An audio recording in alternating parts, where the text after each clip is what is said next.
Good morning, everybody. Welcome to Recovery Concepts Daily Recovery Snack. I'm Chris. Thank you for joining on Friday, April 3rd. Hope everybody's doing well out there. We're still kicking along here in Southwest Virginia, muddling through a little bit of rain and fog this morning, getting ready to go get it and do it again. All right, so let's see what we got going on here today. April 3rd.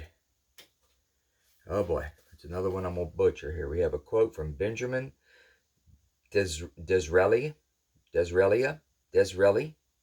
Anyway, nature has given us 2 ears, but only one mouth. I might need to hear this. We've all heard that we should listen twice as much as we talk. That's pretty good advice. Listening is how we learn what works for other people like us. Listening is how we hear the experience, strength, and hope that others share with us. If we don't listen, we won't know how to change and grow.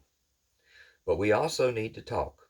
We need to share what we are thinking and doing each day and how we're feeling.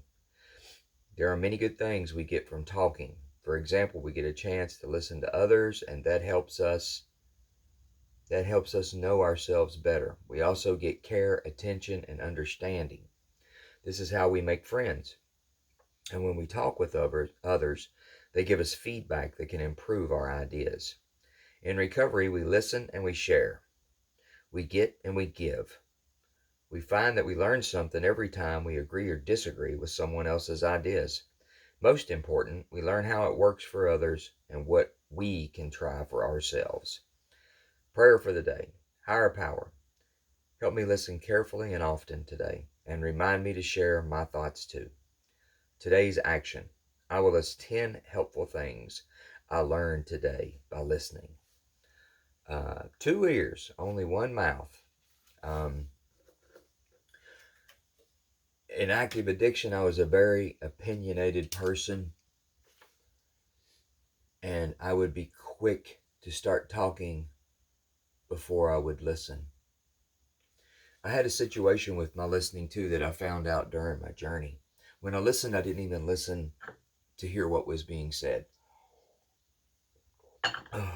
One of the defining characteristics of the way I used to listen in active addiction back in the day in early recovery, it took me a while to break it, and I can be guilty of it now, but I'm much more aware of it now, and I hold myself accountable of it now. But I didn't listen to hear what somebody was saying. I listened to produce the answer or the rebuttal and to defend myself or have an opinion quickly about what was being said. I did not sit and try to listen to what was being expressed and how, and the feelings of the individual that was talking to me. More times than not, I listened on how I could argue my point better.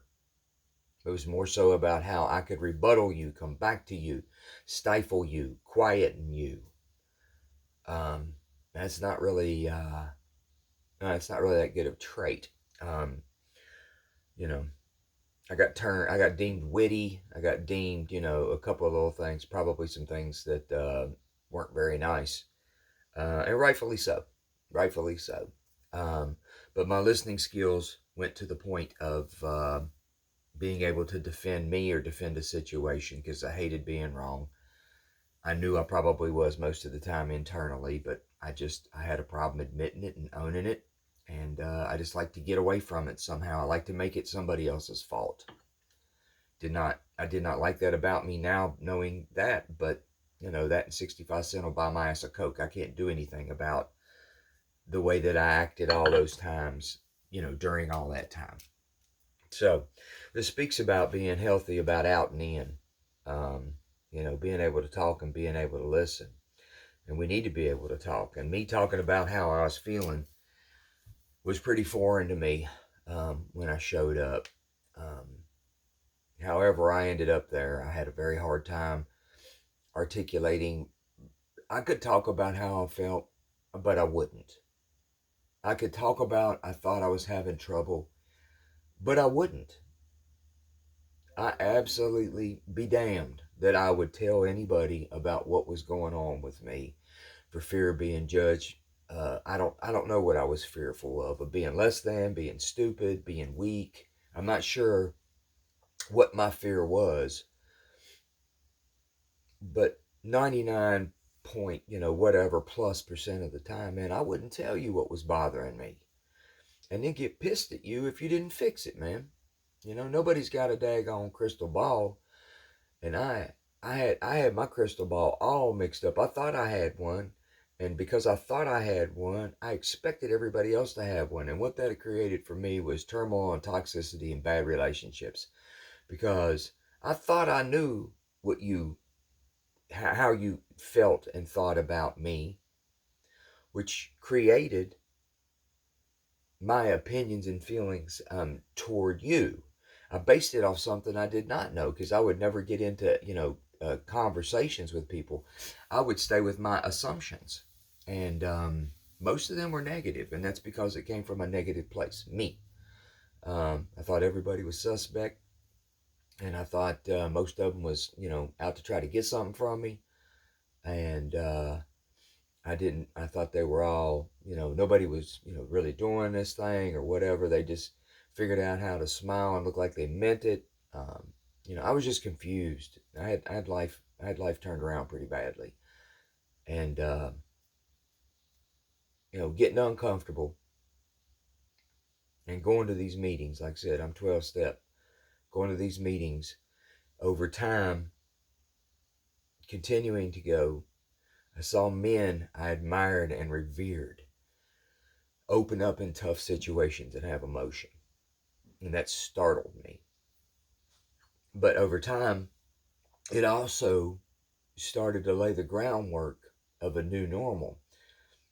Over time, it put itself in a situation where I saw it as a natural process. These guys weren't laid up in the corner whining all damn day long or nothing, man. But when they had a problem, man, they were emotional about it. They brought it to their friends, man. They looked better and felt better and thanked people for their advice. And they went out and they worked on their issues. And that was foreign to me. And I just kind of kept it all inside. I thought I was supposed to handle it all by myself. And over time, being around it and seeing it, it's what I put myself around will become a normal thing for me. That's true in active addiction. It's true in recovery. It's not that dissimilar than catching a cold. If I continue to hang out around it, I have a high probability of catching it. And I'm real glad I continued to go to the rooms, even when I didn't want to, all the days that I didn't see any value in it and didn't believe in it. Because eventually it produced fruit. And I have a choice every day of my life. I'm a drug addict and alcoholic that does not use drugs or drink alcohol anymore, but I know how to. I absolutely know how to. If you think that I'm doing the recovery thing because it is less fun and more difficult than active addiction, you're sorely mistaken. I like everything better this way. This is closer to who I was supposed to be. When I keep that shit out of me, I've got the opportunity to create a little bit more of whatever that story is on a daily basis. I appreciate y'all joining me. Come on back and hang out. We'll make a Saturday out of it. Tell a friend if you move to do so. Try to build this thing up, man. Try to get some more viewers. But I'm grateful that you're here. Thank you for watching. Y'all got any comments or anything? Give me a thumbs up or holla. Let me know what's on your head or your heart. Come on back tomorrow if you want. We'll be doing it again. Have a blessed day. Bye-bye.